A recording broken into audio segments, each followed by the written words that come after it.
Port scanning is the process of checking for open ports, TCP or UDP ports on a remote machine. It is very important that you think of the traffic implications of your scans before you perform any, as it might have possible effects on the target machines. We have two methods for scanning a TCP port. The first method is called connect and the second method is called SYN/stealth. The first method is purely based on the three-way TCP handshake mechanism we saw earlier.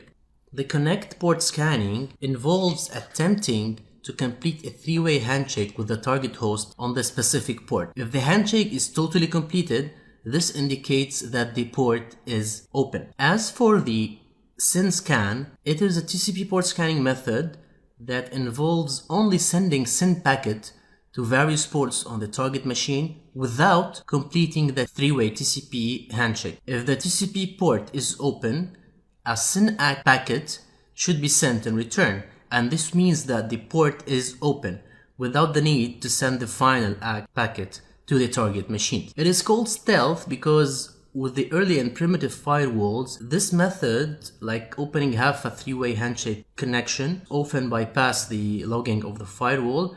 But this is not the case anymore with the new firewalls, as your scans will be detected. UDP scanning is different than TCP scanning, as we know that TCP is connection oriented while UDP is stateless.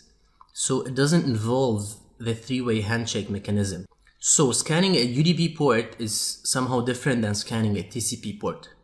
It is actually important to get into these details, as understanding these basics will help us a lot going through the course. So how does the UDP scanning work? Actually, an empty UDP packet is sent to the specific port, and if the UDP port is open, so we expect no reply will be sent back to us from the target machine.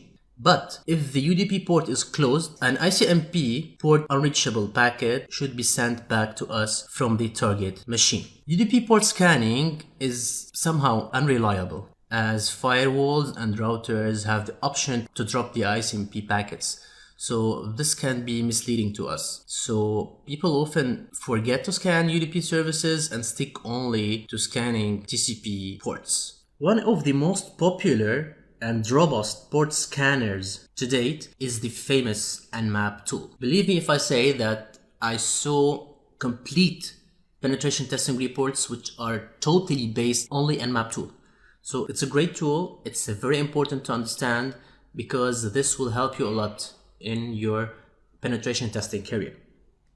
It has numerous features, not only just port scanning, as you will see. The default Nmap TCP scan will scan like 1,000 most popular ports on a given machine. But again, consider the amount of traffic that you are generating. So this default 1,000 ports can generate up to 70 kilobytes of traffic. This is only scanning one port. So how about scanning like all the ports? This is only scanning 1,000 ports. So how about scanning all the ports? That's 65535 ports on the machine. It will actually generate around 4 megabytes of traffic. So 4 megabytes of traffic just for one host. How about scanning the full subnet? For example, the full subnet for a C-class network, which are like 254 hosts. It will generate lots of traffic that can compare to 1 gigabyte of traffic. So imagine if we scan a full Class B network. Imagine the size of traffic that we will be generating.